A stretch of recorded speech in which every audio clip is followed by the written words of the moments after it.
안녕하세요. 안녕하세요. 잘 지내셨나요? 네. 공부하시면서? 네. 오늘은 163쪽 등기 형식에 따른 분류 여기 보실 건데요. 이거는 올해도 출제됐고 내년에도 아마 출제가 되지 않을까 싶어요.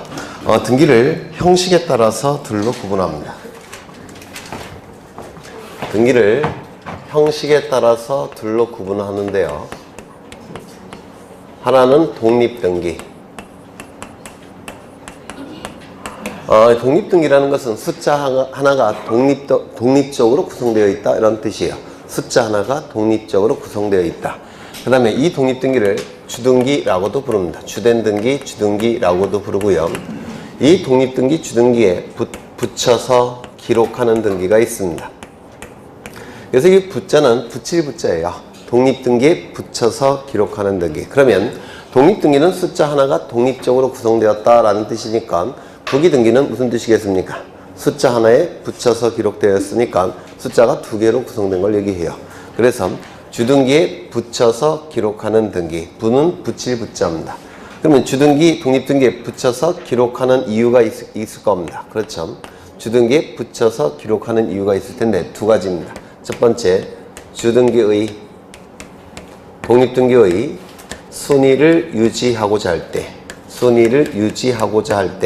주등기에 붙여서 기록합니다. 두 번째, 주등기와의 동일성을 표현하고자 할 때 주등기와의 동일성을 표현하고자 할 때 주등기에 붙여서 기록을 합니다. 그래서 이 주등기, 독립등기는 숫자가 하나로 구성된 등기를 얘기하는 겁니다. 이렇게 숫자가 하나로 구성된 거. 부기등기는 주등기에 붙여서 기록하는 등기니까 이 숫자에 붙여서 기록하는 겁니다. 이 숫자에 붙여서 기록하는 거예요. 이 숫자에 붙여서 기록하는 것. 이 숫자에 붙여서 기록하는 것. 이를 부기등기라고 불러요. 부기등기 붙여서 기록하는 이유는 뭐라고요? 주등기의 순위를 유지하고자 할 때 주등기에 붙여서 기록하든지 주등기와의 동일성을 표현하고자 할 때 주등기에 붙여서 기록하는 겁니다. 이론은 이런데 문제를 푸는 건 좀 쉬워요.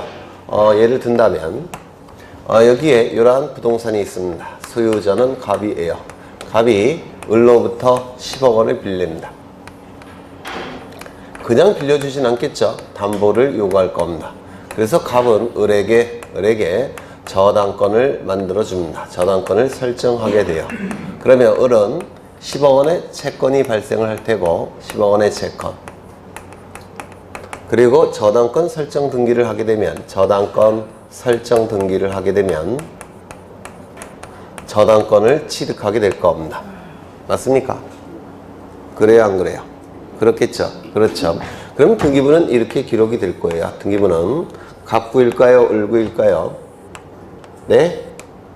저당권은 갑구입니까? 을구입니까? 을구.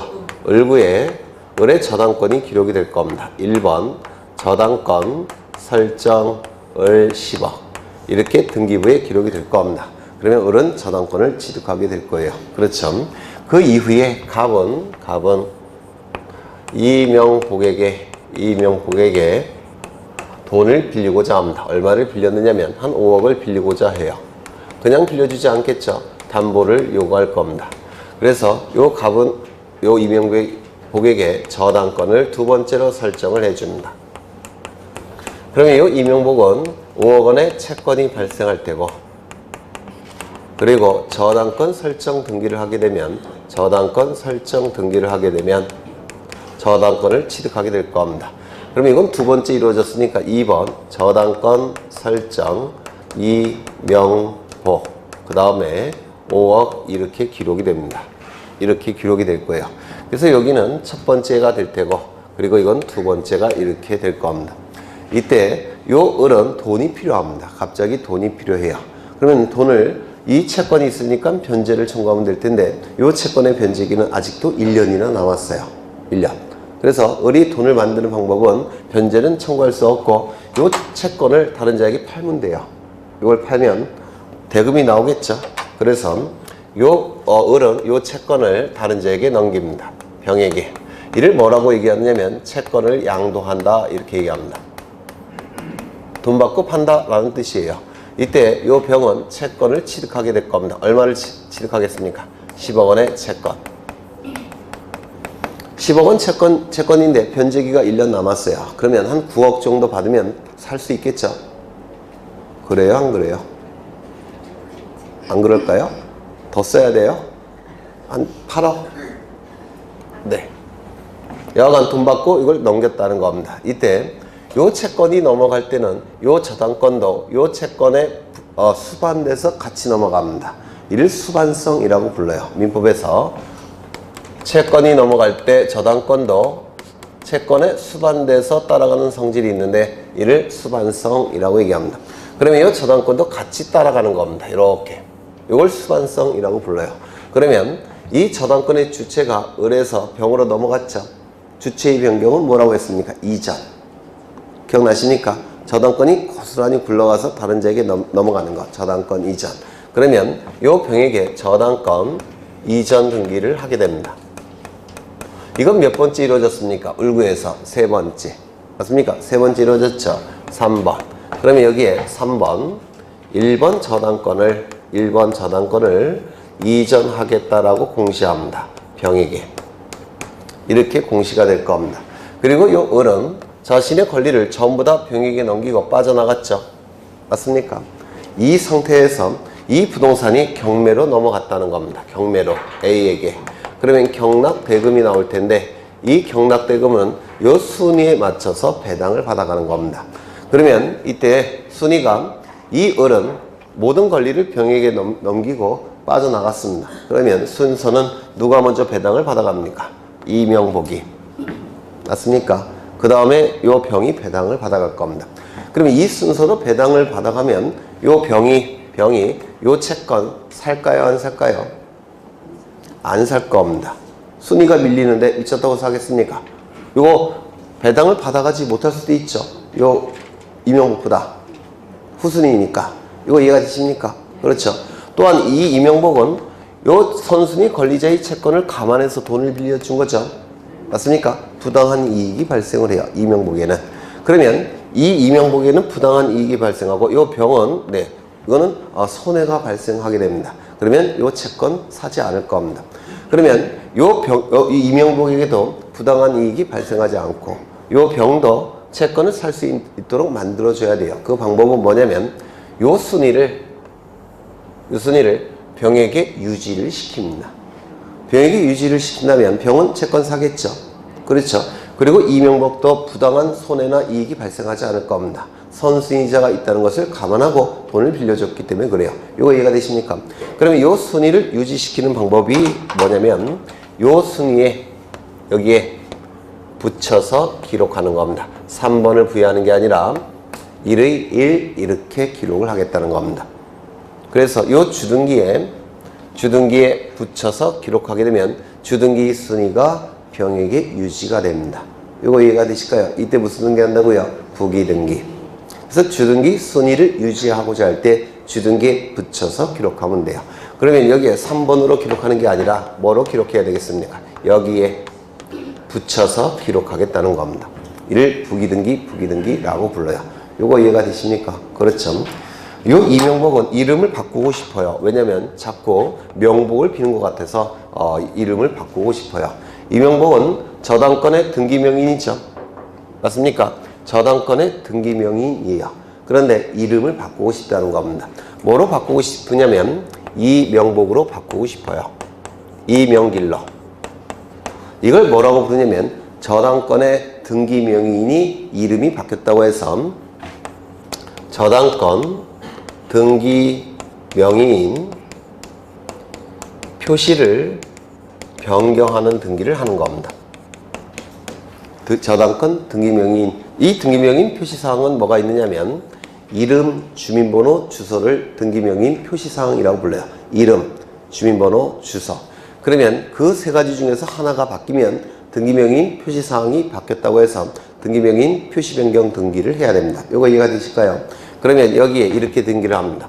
2번 저당권의 등기명인 표시 변경하겠다라고 공시하고 요걸 이름을 바꿔줍니다. 이명길로.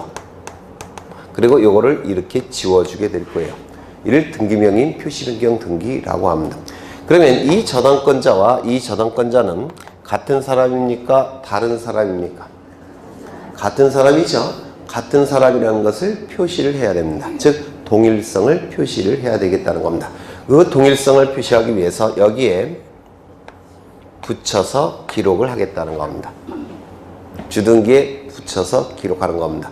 그래서 이거는 주등기 순위를 유지하고자 할 때, 주등기의 동일성을 표현하고자 할 때 주등기에 붙여서 기록하는 등기, 무슨 등기라고요? 부기등기. 이거 이해가 되실까요? 이론은 이런데 문제를 푸는 건 대단히 쉬워요. 대단히. 이때 이 병은 또 한번 채권을 넘깁니다. 정에게 채권 양도. 그러면 이 정은 10억 원의 채권이 발생하겠죠. 이때 이 저당권도 채권에 붙어서 따라갑니다. 수반성이라고 얘기를 했어요. 그렇다면 정은 또 한번 저당권 이전 등기 하겠죠. 맞습니까? 저당권 이전 등기를 하게 될 겁니다. 그러면 이때 이 정에게 병의 순위를 유지시켜야 되겠죠. 순위를 유지시켜야 되니까 이렇게 기록을 합니다. 여기에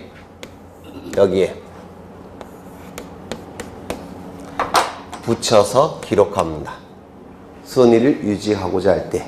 그러면 이거는 여기 부기등기니까 이거 한 번 더 부기한 것이죠. 따라서 부기등기의 부기등기라고 불러요. 부기등기의 부기등기.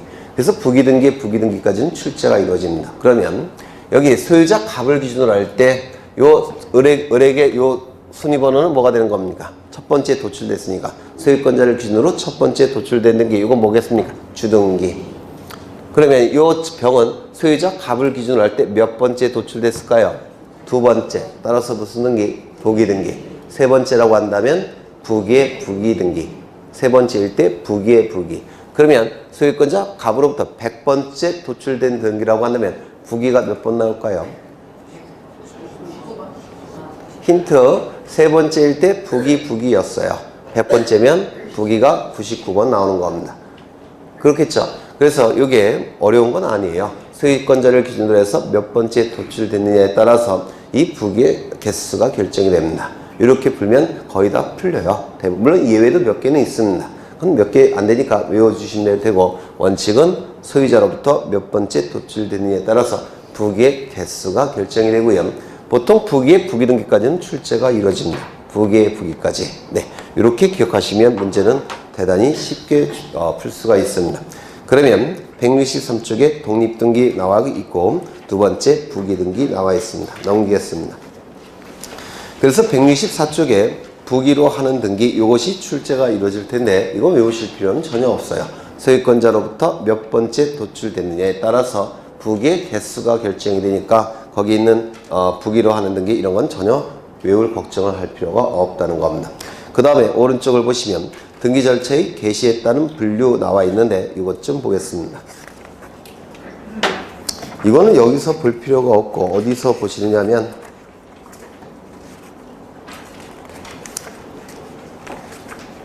네, 176쪽에서 보실 거예요. 이거는 176쪽에서 등기 절차의 개시에 따른 분류 요 네 가지를 보실 건데요. 원칙은 신청 촉탁, 예외는 직권 명령. 이건 그냥 단지 분류하기 위해서 여기다가 서술한 것이고요. 뒷부분에서 상세하게 보실 겁니다. 넘기겠습니다. 부동산 등기 효력이 나오는데 부동산 등기 효력. 오늘 토요일이라서 좋으시겠어요? 일주일 동안 고생하셨죠? 고생 안 하셨나봐요. 토요일 날은 강의 끝나고 뭐 하시나요? 도서관으로 공부? 저는 옛날에 공부할 때 금요일부터 놀았어요. 금요일부터. 토요일까지 못 기다리겠더라고요. 그래서 금요일 오후부터 이제 술을 진탕 먹고 토요일 오전까지 잡니다. 왜냐면 토요일날 좀 술 먹고 놀면 좋겠는데 도저히 토요일까지 기다릴 수가 없어요. 그래서 금요일 오후부터 이제 술 먹고 토요일 오전까지 자고 오후부터 다시 나가서 공부하고, 그래서 일요일날도 공부하고. 남들이 볼 때는 공부 되게 열심히 하는 것처럼 보이죠? 왜? 토요일 오후와 일요일날 공부하니까. 근데 사실은 공부를 열심히 해서 그런 게 아니라 그때까지 도저히 기다릴 수가 없어서 네. 그래서 금요일 오후부터 그랬던 기억이 나는데 여러분들은 어떠실까요? 네? 참 불쌍해 보여요. 저는 그래서 이제 공부를 접은 다음에 한 번도 공부해 본 적이 없어요.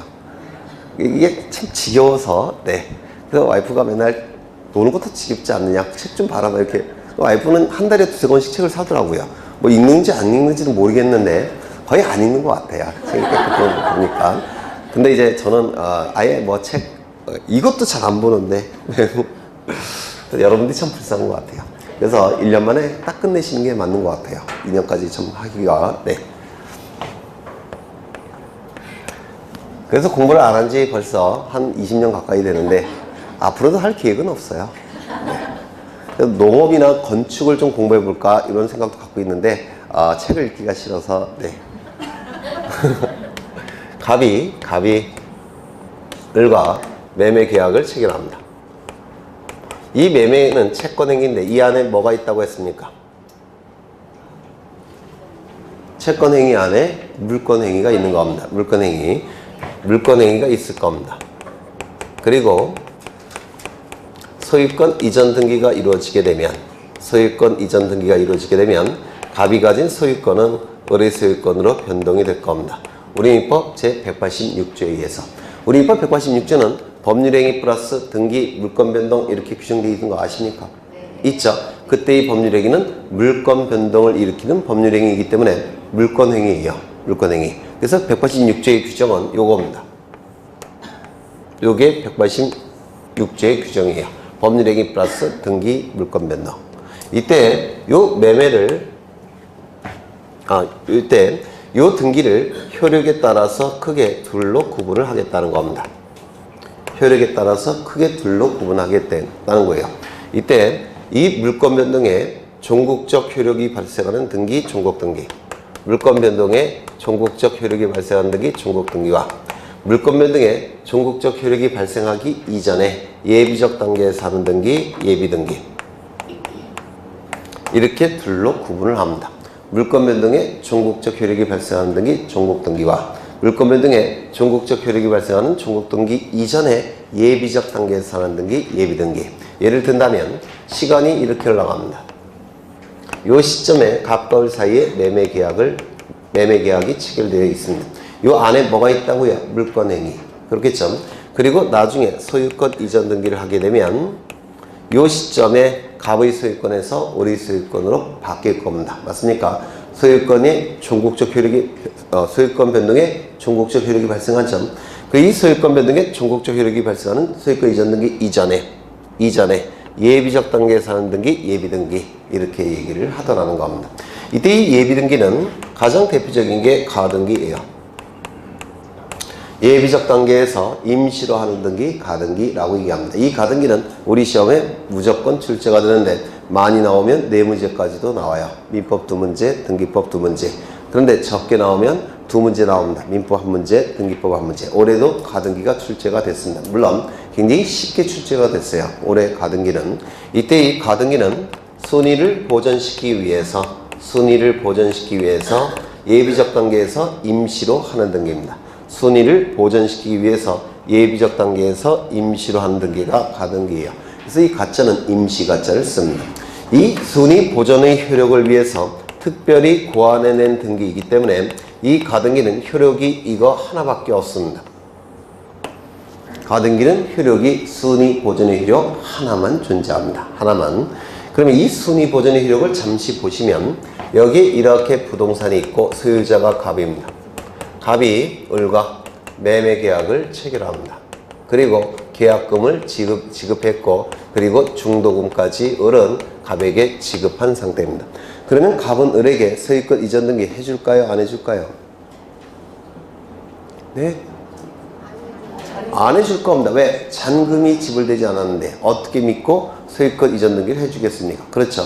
그래서 을은 소유권 이전 등기를 갖추지 못한 단계니까 소유권 이전 등기 청구권만 가지고 있는 상태입니다. 소유권 이전 등기 청구권이라는 채권만 가지고 있는 상태예요. 이때 그 이후에 갑은 병과 매매 계약을 체결합니다. 이 안에 물권 행위도 있을 테고 그리고 소유권 이전 등기가 병의 이름으로 이루어지게 되면 갑의 소유권은 병의 소유권으로 변동이 될 겁니다.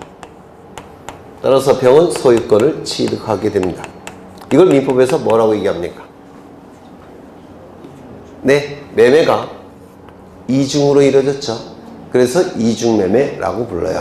그러면 우리 민법에서 이 두 번째 매매는 효력이 있습니까? 없습니까? 원칙이. 네? 효력이 있습니까? 이중매매는 원칙이 유효입니까? 무효입니까? 네? 유효예요. 이유는요, 지금 이 부동산에 대해서 요 을과 병이 경쟁이 붙은 겁니다. 경쟁. 자본주의 사회에서 경쟁은 절대 선의입니다. 자본주의 사회에서 경쟁은 절대적인 선의예요. 따라서 절대적인 경쟁, 선의, 무효화될 수는 없겠죠. 그래서 원칙은 유효하다 이렇게 얘기합니다. 다만 이 경쟁이 범죄 행위로까지 나아가게 되면 효력을 인정할 수가 없습니다. 즉, 이 병이 갑의 배임 행위에 적극 가담한다든지 또는 요청을 하게 되면 요걸 요청하게 되면 이 두 번째 매매를 요청하게 되면 배임죄가 성립이 돼요. 누구에게? 갑에게. 이런 배임죄가 성립되는 경우까지 효력을 인정할 수는 없습니다. 그래서 적극 가담, 요청하게 되면 배임죄가 성립되는 것이고 그때까지 효력을 인정할 수는 없어요. 따라서 그때 안에서 무효가 되는 겁니다. 원칙은 뭐라고요? 유효. 그렇죠. 이것이 유효면 이 등기도 유효합니다. 병은 소유권을 취득하게 돼요. 그러면 병이 취득한 권리는 소유권으로서 이 부동산을 사용 수익 처분할 수 있는 가장 강한 권리를 취득한 겁니다. 맞습니까? 요 을의 권리는 뭡니까? 채권이에요. 이 채권은 갑에 대한 권리고 병은 이 부동산에 대한 권리를 갖고 있습니다. 어느 게 우선합니까? 소유권이 채권보다, 물권은 채권보다 강한 거 아닙니까? 물권이 우선되게 돼요. 그래요, 안 그래요? 그렇죠. 이걸 뭐라고 부르냐면, 매매는 물권은 채권보다 더, 물권은 채권을 깨트린다. 이렇게 얘기를 하는 겁니다. 요게. 그러면 병은 소유권을 취득하는데, 그렇다면 이때 이상한 결과가 발생하는데, 요 을은 먼저 매매계약 체결했습니다. 맞습니까? 그리고 대금도 상당한 금액이 먼저 지불됐어요. 맞습니까? 그런데 소유권은 엉뚱한 놈이 채가합니다. 그렇다면 요 을을 보호할 장치를 마련해 놔야 되겠다는 겁니다. 을을 보호할 장치를 어떻게 마련해 놨느냐면 요 을의 등기 청구권에 순위를 보존시키기 위해서 이 등기 청구권에 대해서 임시로 등기하는 방법을 마련해 놨습니다. 을을 보호하기 위해서. 그러면 요게 먼저 이루어졌고 요게 두 번째 이루어졌다는 겁니다. 그러면 나중에 잔금을 지급하면 어떻게 되겠습니까? 본래의 등기할 수 있겠죠. 그래서 소유권 이전 등기를 하게 됩니다. 이걸 뭐라고 부르냐면 본래의 등기라고 해서 본등기라고 불러요. 그러면 요 본등기를 하게 되면 요 을은 소유권을 취득합니다. 가등기 시점에 소유권을 취득할 수는 없습니다. 이유는 저기 가등기는 효력이 하나밖에 없다고 했죠. 순위 보존의 효력. 그래서 가등기 시점에 소유권을 취득할 수는 없습니다. 가등기는 순위 보존의 효력 하나만 있기 때문에 그래요. 그래서 이 소유권 이전 등기 시점에 소유권을 취득합니다. 다만 가등기를 통해서 순위가 보존되어 있죠. 맞습니까? 따라서 순위가 결정되는 시점은 가등기 시점입니다. 그래서 이게 우리 민법에서 대단히 시험에 잘 나오죠. 본등기 시점에 소유권을 취득합니다. 가등기 시점에 소유권을 취득할 수는 없어요. 가등기는 순위 보존의 효력 하나만 있기 때문에. 그래서 본등기 시점에 소유권을 취득합니다. 다만 가등기를 통해서 순위가 보존되어 있으니까 가등기 시점을 기준으로 순위가 결정이 될 겁니다. 그러면 이때 요 을은 1순위고 여기 병은 2순위니까 누가 우선됩니까? 을이 우선되죠. 따라서 이건 어떻게 해야 되겠습니까? 등기관이 직권으로 말소하게 됩니다. 무권리제의 처분행위로 간주해서 직권으로 말소하게 됩니다. 등기부에는 이렇게 기록이 됩니다. 등기부에는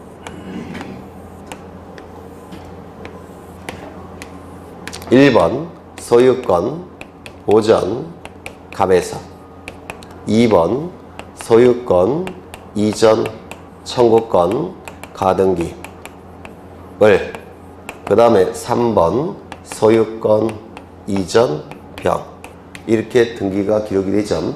그 다음에 나중에 이 본래의 등기는 어디다가 하냐면 여기다가 합니다. 여기를 반으로 이렇게 쪼개서 소유권 이전을 이렇게 기록을 합니다. 그러면 가등기 순위와 본등기 순위는 어떻습니까? 같은 순위 번호를 쓰게 돼요. 이거 이해가 되십니까? 따라서 가등기 시점을 기준으로 순위가 결정이 됩니다. 그런데 가등기 시점을 기준으로 소유권이 변동될 수는 없어요. 아까 말씀드린 바대로 가등기는 순위 보존의 효력 하나만 존재하기 때문에 그렇습니다. 따라서 본등기 시점을 기준으로 소유권이 변동이 되는 겁니다. 이거 이해가 되실까요? 그래서 이 가등기는 이 순위 보존의 효력 하나만을 위해서 특별히 만들어낸 등기입니다. 이거 좀 기억해 두실 필요가 있습니다. 그 다음에 이 종국등기 효력 보시면 첫 번째 물권 변동의 효력이 발생합니다. 당연하겠죠. 왜냐면 이 종국등기라는 말 자체가 물권 변동의 종국적 효력이 발생한 등기 종국등기니까 당연히 물권 변동의 효력이 발생을 할 겁니다. 두 번째, 순위를 확정시키는 효력이 발생합니다. 세 번째, 대항력이 발생을 해요. 네 번째, 권리 추정력이라는 게 발생합니다. 다섯 번째, 후등기 저지력이라는 게 발생합니다. 여섯 번째, 점유적 효력이라는 것도 발생을 해요. 그 다음에 교재에 따라서는 공시적 효력이라는 것도 언급하는 경우도 있습니다. 그런데 이 공시적 효력은 따로 기억하실 필요가 없어요. 왜냐하면 등기는 공시 방법이죠. 따라서 공시적 효력은 당연히 있지 않겠습니까? 공시 방법이니까. 그렇죠. 그래서 보통 교재들은 여기까지 언급합니다. 이걸 외워두시면 좋을 것 같은데, 물에 빠진 순대는 추후에 점유해도 먹을 수 있다. 왜? 남들이 안 먹을 테니까. 물순대, 추후 점유 이렇게 외우시면 될 것 같아요. 그러면 이 하나씩 보실 건데요. 오늘 하나씩 보실 거예요. 이 물권 변동의 효력부터 보실 겁니다.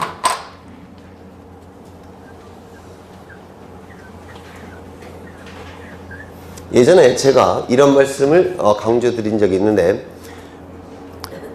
저장 시점이 접수 시점이고 접수 시점이 등기의 효력 발생 시점이고 등기의 효력 발생 시점이 물권 변동 시점이라고 했는데 기억나실까요? 나셔요? 안 나셔요? 나시죠? 그래서 여기서 출제되는 가장 중요한 내용은 물권 변동 시점입니다. 물권 변동 시점은 등기의 효력 발생 시점이고 등기의 효력 발생 시점은 저장 시점이고 접수 시점이라고 얘기했습니다. 그래서 이거는 민법, 등기법 양쪽에서 출제 영순이에요. 다시요. 물권 변동 시점은 등기의 효력 발생 시점이고 등기의 효력 발생 시점은 저장 시 접수 시점입니다. 이게 여기서 출제되는 부분이에요. 좀 기억해 두실 필요가 있습니다. 꼭 기억하셔야 돼요. 물권 변동 시점은 언제라고요? 등기의 효력 발생 시점. 등기의 효력 발생 시점 언제라고요? 저장 시점, 접수 시점. 그렇죠. 전산 정보 처리 조직에 저장된 시점. 그 시점이 등기 신청 정보의 접수 시점이고 그 접수 시점이 등기의 효력 발생 시점이고 등기의 효력 발생 시점이 물권 변동 시점이라는 겁니다. 그게 여기서 출제되는 부분입니다. 그 다음에 순위 확정 효력을 좀 보겠습니다. 순위 확정 효력. 여기에 이러한 부동산이 있습니다. 소유자는 갑이에요. 갑이 을로부터 10억 원을 빌립니다. 그냥 빌려주지는 않겠죠. 담보를 요구할 겁니다. 그래서 이 갑은 을에게 저당권을 만들어서 정해줍니다. 설정한다 이런 용어를 쓰게 돼요. 그러면 이 을은 10억 원의 채권이 발생하겠죠. 그리고 저당권 설정 등기를 하면 저당권도 취득하게 될 겁니다. 이 저당권 설정 등기는 첫 번째로 했죠. 첫 번째로 한 거 아닙니까? 그렇죠. 그 이후에 갑은 병으로부터 돈을 또 빌립니다. 5억 원을 빌립니다. 그냥 빌려주지 않을 겁니다. 담보를 요구할 거예요. 그래서 갑은 병에게 저당권을 만들어서 주게 됩니다. 그럼 이 병은 15억 원의 채권이 발생했을 테고, 그리고 저당권 설정 등기를 하게 될 테고, 이건 몇 번째 한 겁니까? 두 번째 한 겁니다. 이때 이 채권을 뭐라고 부르냐면 담보가 잡힌 채권이라고 해서 피담보 채권이라고 불러요. 그래서 피담보 채권, 피는 수동의 뜻을 가지고 있는 한자예요. 담보가 잡힌 채권, 피담보 채권, 피담보 채권, 피담보 채권 이렇게 얘기를 합니다. 이걸 담보권, 담보권이라고 얘기할 테고, 그러면 이게 첫 번째 등기가 됐을 테고, 등기부에는 이렇게 등기가 될 겁니다. 갑구이겠습니까? 을구이겠습니까? 을구가 되겠죠. 그 다음에 1. 저당권 설정 을 10억, 2. 저당권 설정 병 5억 이렇게 등기가 될 겁니다. 되셨을까요? 그런데 이것이 첫 번째 이루어졌다면 이거는 순위가 확정이 된 겁니다. 이건 두 번째 순위가 확정이 된 거예요. 여기서 확정이 됐다는 건 뭘 의미하느냐면 뒤바뀔 가능성이 없다는 겁니다. 순서가 확정이 됐기 때문에 이게 뒤바뀔 가능성이 없다라는 겁니다. 이를 순위 확정의 효력이라고 불러요. 그래서 순서가 한번 확정이 되면 뒤바뀔 가능성이 없다는 거, 이를 순위 확정의 효력 이렇게 얘기를 합니다. 그러면 이때 요 을과 병의 권리에 우열이 문제가 될 때, 권리의 우열이 문제가 될 때 등기의 순서 갖고 판단을 하게 됩니다. 왜냐하면 뒤바뀔 가능성이 없기 때문에. 이거 이해가 되십니까? 근데 이 등기 순서는 이걸 뭐라고 부르냐면 순위번호라고 불러요. 순위번호. 순위번호가 순서를 정확하게 표현하고 있죠. 뒤바뀔 가능성이 없으니까. 맞습니까? 따라서 이때 등기한 순서는 뭐 갖고 결정이 됩니까? 순위번호 갖고 결정이 되더라는 겁니다. 이게 순위 확정의 효력이라고 부릅니다. 이거 이해가 되실까요? 한번 순서가 확정이 되면 순위 확정의 효력이 발생하기 때문에 순서가 뒤바뀔 가능성은 절대로 존재하지 않습니다. 따라서 권리의 우열이 문제가 될 때 등기한 순서 갖고 우열을 결정할 텐데, 이 등기한 순서는 뭐로 표시가 됩니까? 순위번호. 순위번호 갖고 표시가 되니까 이 순위번호 갖고 권리의 우열을 결정하겠다는 겁니다. 이거 이해가 되실까요? 그렇죠. 두 번째,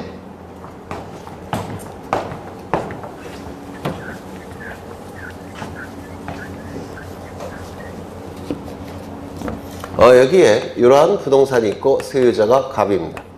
갑이 소유자인데 갑이 을에게 소유권 이전에 가등기를 만들어서 정해졌습니다. 소유권 이전에 가등기를 설정해졌습니다. 그러면 이 을은 먼저 소유권 이전에 가등기를 하게 될 겁니다. 그럼 이 소유권 이전에 가등기는 갑구에 하는 걸까요? 을구에 하는 걸까요? 네? 갑구에 할까요? 을구에 할까요? 소유권에 관한 모든 등기는 갑구, 소유권 이외의 권리에 관한 모든 등기는 을구. 맞습니까? 소유권 이전의 가등기는 어디에 하겠습니까? 갑구에 하는 겁니다. 아까 가등기는 본등기와 순위번호를 같이 쓴다고 했죠. 그럼 소유권 이전 등기와 가등기는 같은 구에서 해야 되겠죠. 소유권 이전 등기는 갑구죠. 가등기도 갑구입니다. 여기서 소유권에 관한 가등기라서 당연히 갑구에 기록을 합니다. 그러면 여기에 1번 이렇게 기록하고 1번 갑구입니다. 1번은 등기부를 만드는 등기가 나오게 돼요. 등기부를 개설하는 등기. 무슨 등기였습니까? 네. 어떤 등기를 통해서 등기부가 만들어진다고 했죠? 보전 등기. 기억나십니까? 보전 등기를 통해서 등기부가 개설이 돼요. 그래서 이 보전 등기는 등기부를 개설하는 등기, 등기부를 창설하는 등기, 등기부를 만드는 등기입니다. 따라서 보전 등기가 보통 1번이에요. 그래서 여기 1번 소유권, 보전, 갑 이렇게 기록이 됩니다. 되셨을까요? 그 다음에 가등기는 여기 2번 소유권, 이전, 청구권, 가등기, 을 이렇게 기록을 합니다. 그리고 본등기는 여기다가 이렇게 줄 쳐서 여기다가 기록한다고 했죠. 지금은 컴퓨터 파일 형태라서 여기 줄을 집어넣기가 쉬워요. 컴퓨터 파일 형태니까 2번이 이렇게 될 겁니다. 이 상태에서 갑은 병으로부터 돈을 빌립니다. 얼마를? 10억 원을. 그냥 빌려줄까요? 안 빌려줄까요? 담보를 요구하겠죠. 따라서 갑은 병에게 저당권을 설정해 줍니다. 그러면 병은 5억 원의 채권이 발생할 테고 그 다음에 뭐가 발생합니까? 저당권 설정 등기를 하게 될 테고 저당권을 취득하게 될 겁니다. 이거 몇 번째 했습니까? 두 번째 했습니다. 이게 첫 번째, 이게 두 번째. 맞습니까? 그래요, 안 그래요? 그렇죠. 그러면 이 순위는 어떻게 된다고요? 확정이 되는 겁니다. 그리고 이 순위도 어떻게 됩니까? 확정이 됩니다. 순위가 확정이 되니까 요 뒤바뀔 가능성이 있다, 없다? 없다. 순위 확정 효력이라고 불러요. 그러면 이 을과 병의 권리의 우열이 문제가 될 때, 권리의 우열이 문제가 될 때, 뭐 갖고 판단하냐면 등기의 순서 갖고 판단합니다. 맞습니까? 등기의 순서 갖고 판단을 해요. 그런데 을의 가등기는 갑구에 기록했죠. 그런데 병의 저당권 등기는 갑구에 하는 겁니까? 을구에 하는 겁니까? 을구에 하는 겁니다. 을구. 그래서 이렇게 등기가 이루어질 거예요. 1번 저당권 설정 을 10억. 그러면 이때 권리의 우열이 문제가 될 때 등기한 순서 갖고 판단할 텐데 등기한 순서는 순위 번호가 이 순서를 정확하게 표현하고 있습니까? 없습니까? 순위 번호가. 순위 번호를 보시면 이게 순위 번호예요. 순위 번호, 순위 번호, 순위 번호. 을은 순위 번호가 몇 번입니까? 2번. 2번으로 되어 있지 않습니까? 고전 등기 때문에. 그 다음에 병은 순위 번호가 몇 번으로 되어 있습니까? 을구에서 첫 번째 이루어진 거죠. 1번. 그러면 권리 우열이 문제가 될 때 등기한 순서 갖고 판단하는데 순위 번호가 순서를 정확하게 표현합니까? 표현하지 못합니까? 못하고 있죠. 우리 선순인데 병이 선수인 것처럼 표시되어 있죠. 왜 그럴까요? 서로 다른 구이기 때문에. 맞습니까? 따라서 이때는 순위 번호 갖고 판단할 수는 없고 등기는 접수 순서대로 등기를 해줍니다. 따라서 접수 번호 갖고 판단할 수밖에 없습니다. 이때는. 그러면 저쪽의 경우와 이쪽의 경우의 차이점은 뭐냐면 이쪽은 같은 구이기 때문에 순위 번호 갖고 판단할 수가 있습니다. 이쪽은 서로 다른 구이기 때문에 순위 번호가 순서를 정확하게 표현을 못합니다. 이때는 어쩔 수 없이 접수 번호 갖고 판단한다는 겁니다. 이거 이해가 되실까요? 이해가 되셔야 되는데 같은 구일 때는 등기하는 순서는 순위 번호 갖고 판단할 수 있지만 서로 다른 구일 때는 등기하는 순서를 순위 번호 갖고 판단할 수는 없고 접수 번호 갖고 판단을 해야 된다는 겁니다. 등기는 접수 번호 순서대로 이루어지기 때문에 그렇습니다. 그렇다면 조금 응용해보죠. 같은 구일 때는 순위 번호, 서로 다른 구일 때는 접수 번호. 그렇다면 서로 다른 등기부라고 한다면 순위 번호겠습니까? 접수 번호겠습니까? 등기부가 다른 등기부라고 한다면 접수 번호. 그게 올해 출제가 된 겁니다. 올해 출제가 됐어요. 서로 다른 등기부일 때는 당연히 접수 번호 갖고 판단할 수밖에 없습니다. 이게 올해 출제가 된 지문인데 네, 맞히셨는지는 잘 모르겠습니다.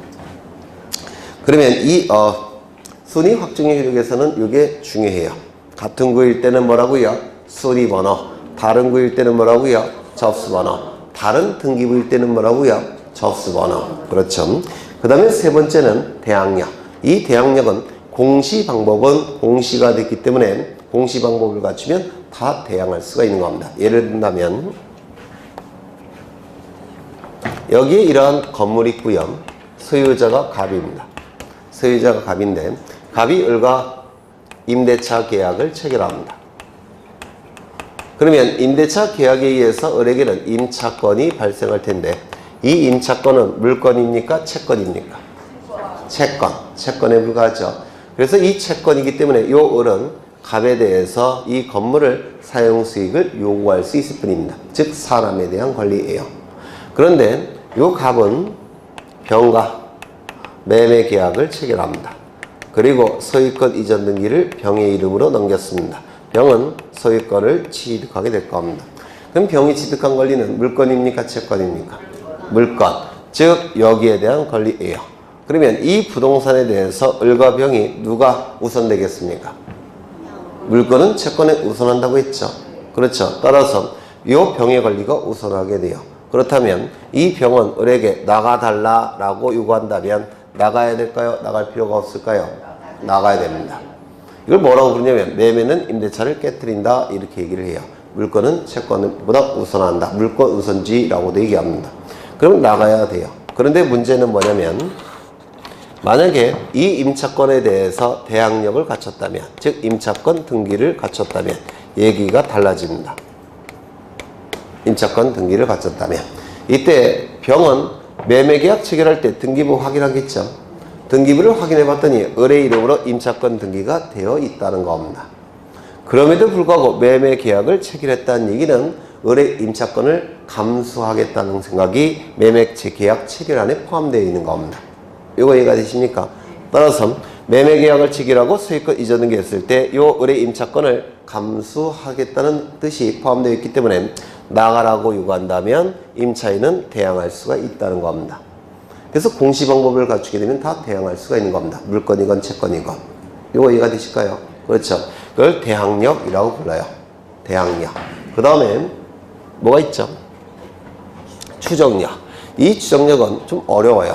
민법, 등기법 양쪽에서 출제가 되는데 한 1순위 정도 되는 것 같아요. 이건 조금 있다가 시간이 많이 걸리니까 조금 있다 할 거고요. 후등기 저지력 먼저 하겠습니다. 후등기 저지력.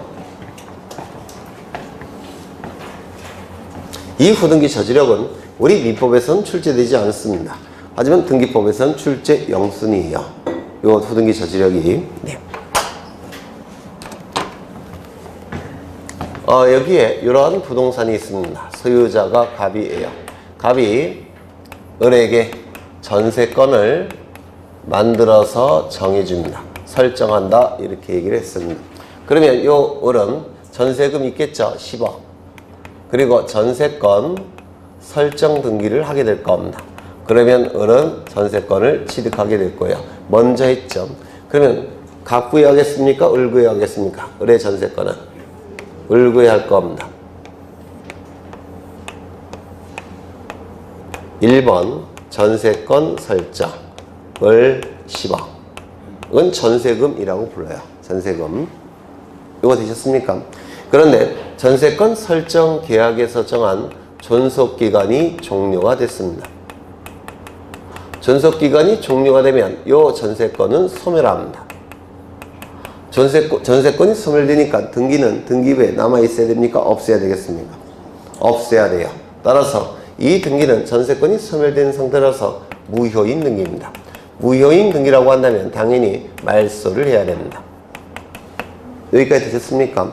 그런데 게을러서, 갑이 게을러서 말소를 하지 않은 상태입니다. 등기부에는 여기 남아있는 상태입니다. 등기부에는. 그러면 이 등기는 무효인 등기입니까? 유효인 등기입니까? 무효인 등기예요. 왜? 전세권이 소멸된 상태에서 등기가 남아있기 때문에 이 등기는 무효인 등기입니다. 이거 이해가 되십니까? 무효인 등기일지라도 형식적으로나마 확정된 효력이 있다 이렇게 얘기합니다. 설령 무효인 등기일지라도 등기부에 남아있다면 형식적으로나마 확정된 효력이 있다 이렇게 얘기를 합니다. 이때 전세권의 존속기간이 만료가 됐으니까, 종료가 됐으니까 갑의 입장에서는 을에게 전세권이 없다라고 생각하겠죠. 맞습니까? 없다라고 생각하고 이 갑은 병에게 다시 전세금을 받고 전세권을 설정하고자 합니다. 그러면 여기 10억 원을 받았을 테고 그 다음에 전세권 설정 등기를 해줘야 될 겁니다. 맞습니까? 따라서 이 설정 등기는 이렇게 이루어질 거예요. 2번 전세권 설정 병 10억 이렇게 등기가 된다면 병은 소유권을 전세권을 취득할 겁니다. 여기까지 이해가 되실까요? 문제는 이 전세권은 용익물건이죠. 용익물건이라서 직접, 독점적, 배타적으로 사용, 수익할 수 있는 권리예요. 그런데 등기부만 놓고 볼 때는 지금 전세권자가 둘이 존재하죠. 맞습니까? 그러면 등기부만 놓고 볼 때 전세권자가 둘이 존재하게 되는데 이거 가능합니까? 불가능합니까? 하나의 부동산에 대해서 두 명이 직접, 독점적, 배타적으로 사용, 수익할 수는 없어요. 맞습니까? 따라서 이것이 등기부에 남아있다면 이 등기가 나타나는 것을 저지시키다라는 겁니다. 이 등기가 나타나는 것을 저지시킵니다. 왜냐하면 두 개의 등기는 등기부상 양립할 수가 없는 등기이기 때문에 그렇습니다. 두 개의 등기는 양립이 불가능해요. 따라서 이것이 등기부상 남아있다면 설령 무효일지라도 형식적으로나마 확정된 효력이 있기 때문에 이 등기와 양립할 수 없는 이 등기가 나타나는 것을 저지시킵니다. 따라서 이건 등기부에 나타날 수 있습니까? 없습니까? 없더라는 겁니다. 이를 후등기 저지력이라고 불러요. 이해가 되실까요? 안 되실까요? 되시죠? 등기부에 남아있다면 그것이 무효인 등기일지라도 형식적으로나마 확정된 효력이 나타나기 때문에 그 등기와 양립할 수 없는 등기가 뒤에 나타나는 것을 저지시키는데 이를 후등기 저지력이라고 얘기합니다. 이해되실 듯 말 듯? 네, 그 정도만 되셔도 돼요. 뭐 완전히 이해 안 되셔도 되실 듯 말 듯 그 정도만 되셔도 됩니다. 다시요. 등기부상 살아있다면 설령 무효일지라도 형식적으로나마 확정된 효력이 있기 때문에 그 무효인 등기와 등기부상 양립할 수 없는 등기가 나타나는 것을 저지시키는데 이를 후등기 저지력이라고 부르겠다는 겁니다. 되셨을까요? 안 되셨을까요? 되셨을까요? 그럼 이건 어떨까요? 여기에 만약에 전세권 설정이 아니라 저당권 설정이라고 한다면 이거 후등기 저지력이 나타날까요? 나타나지 않을까요? 나타나지 않습니다. 이유는요.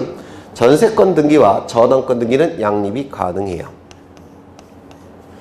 전세권은 사용 수익 권능으로 구성되어 있죠. 저당권은 어떠한 권능으로 구성되어 있다고 했습니까? 처분 권능으로 구성되어 있죠. 겹칩니까? 안 겹칩니까? 안 겹쳐요. 따라서 전세권과 저당권은 양립이 가능하니까 후등기 저지력이 나타날 여지가 없습니다. 요거 이해가 되실까요? 네. 표정을 보니까 안 된다는 표정인데 전부 다 네.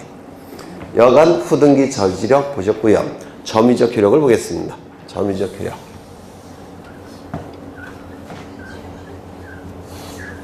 혹시 취득시효 공부하셨습니까? 취득시효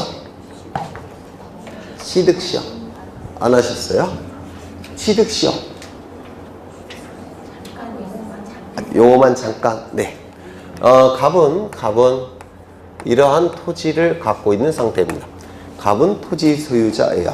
그런데 을이 이 토지를 20년 동안 점유를 합니다. 20년 동안 점유하고 이 점유는 소유의사 있는 자주 점유고 그리고 평온한 점유고 공연한 점유입니다. 여기서 평온한 점유라는 것은 폭력적으로 점유한 게 아니란 뜻이에요. 폭력적으로 점유하지 않았을 때 그때 평온한 점유라고 부르고요. 공연한 점유라는 것은 몰래 점유한 게 아니라는 겁니다. 이를 공연한 점유라고 얘기합니다. 이때 우리민법 제245조 제1항에서는 을에게 소유권, 이전 등기 청구권의 발생을 인정을 합니다.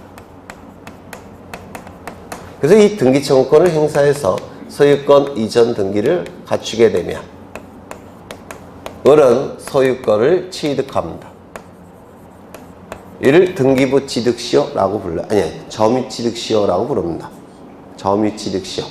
그럼 이런 점유취득시효 제도가 왜 만들어졌느냐면 갑과 을 간의 매매계약을 체결합니다. 매매계약을 체결하고 등기서류를 갑은 을에게 다 넘겼습니다. 그리고 점유도 넘긴 상태예요.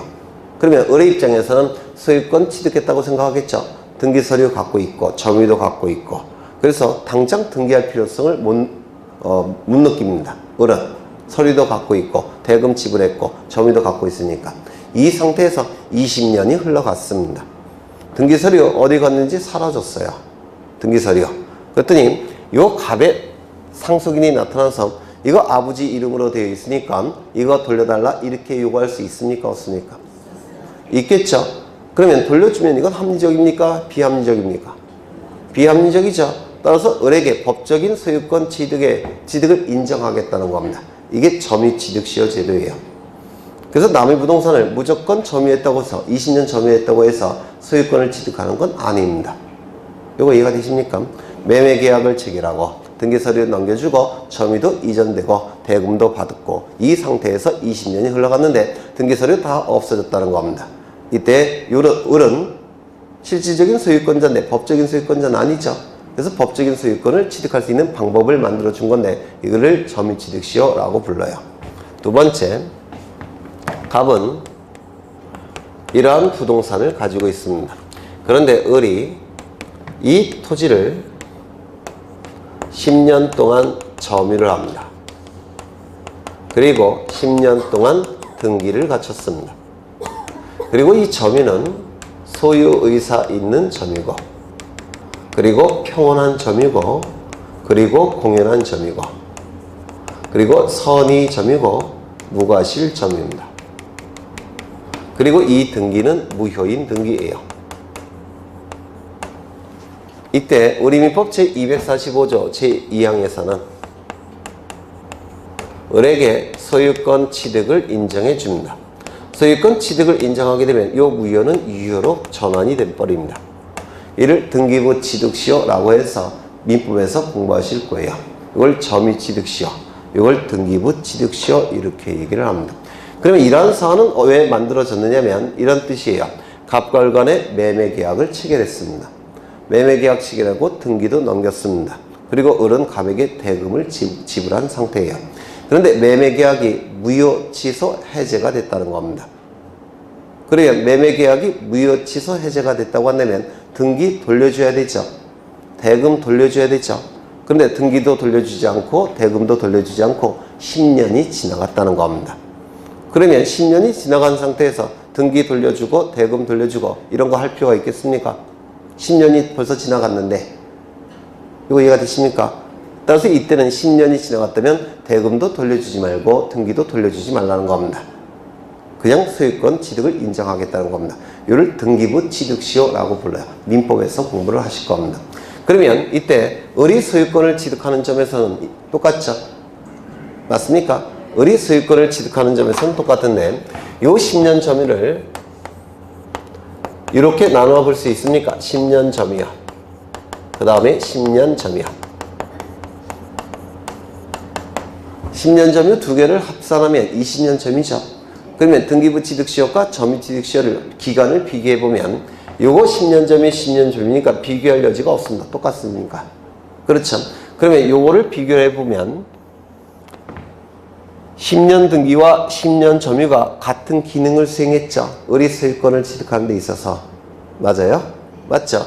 이때 요 등기, 무효인 등기에는 요 점유의 효력을 인정해 주겠다는 겁니다. 무효인 등기에도 점유의 효력을 인정해 주겠다는 겁니다. 그러면 을은 똑같이 소유권을 취득하게 될 겁니다. 이를 등기의 점유적 효력이라고 부릅니다. 등기의 점유적 효력. 이해가 될 듯 말 듯? 네? 될 듯 말 듯? 네, 그러시면 돼요. 이해가 될 듯 말 듯. 물론 2학년은 당연히 이해가 되셔야 돼요. 1학년들은 될 듯 말 듯 하도 되지만 이를 점유적 효력이라고 얘기합니다. 이제 추정력을 보겠습니다. 추정력. 추정력은 개념을 먼저 보시는데 추정력의 본래 용어는 등기의 권리 추정력입니다. 이게 본래의 용어예요. 등기의 권리 추정력. 너무 길어서 요거를 생략합니다. 등기의 추정력이라고 불러요. 생략해서. 그러면 이 추정력은 표제부에서는 추정력이 인정될까요? 안 될까요? 표제부 등기에는 안 돼요. 왜요? 그렇죠. 표제부에는 권리에 관한 내용이 기록되지 않습니다. 따라서 표제부에는 추정력이 인정될 여지가 없습니다. 이거 이해가 되실까요? 갑구, 을구에서만 추정력이 인정이 됩니다. 그러면 가등기 아까 보셨는데 가등기는 표제부에는 가등기할 수 있을까요? 없을까요? 네? 왜요? 가등기가 만들어진 목적은 권리의 순위를 보존하기 위해서 임시로 하는 등기가 가등기예요. 권리의 순위를 보존하기 위해서. 즉 권리에 관한 등기에서만 가등기가 가능합니다. 표제부는 권리에 관한 내용이 기록됩니까? 안 됩니까? 안 돼요. 따라서 가등기도 표제부에서만 가능합니다. 이런 것들은 시험과 직결되어 있죠. 가등기는 표제부에서는 나타나지 않는다는 거. 권리추정력도 표제부에서는 나타나지 않는다는 거. 이거 이해가 되실까요? 그렇죠. 그러면 추정력은 잠시 쉬었다가 본격적으로 좀 보겠습니다. 좀 어려워요. 추정력은. 질문 있으시면 하시고요.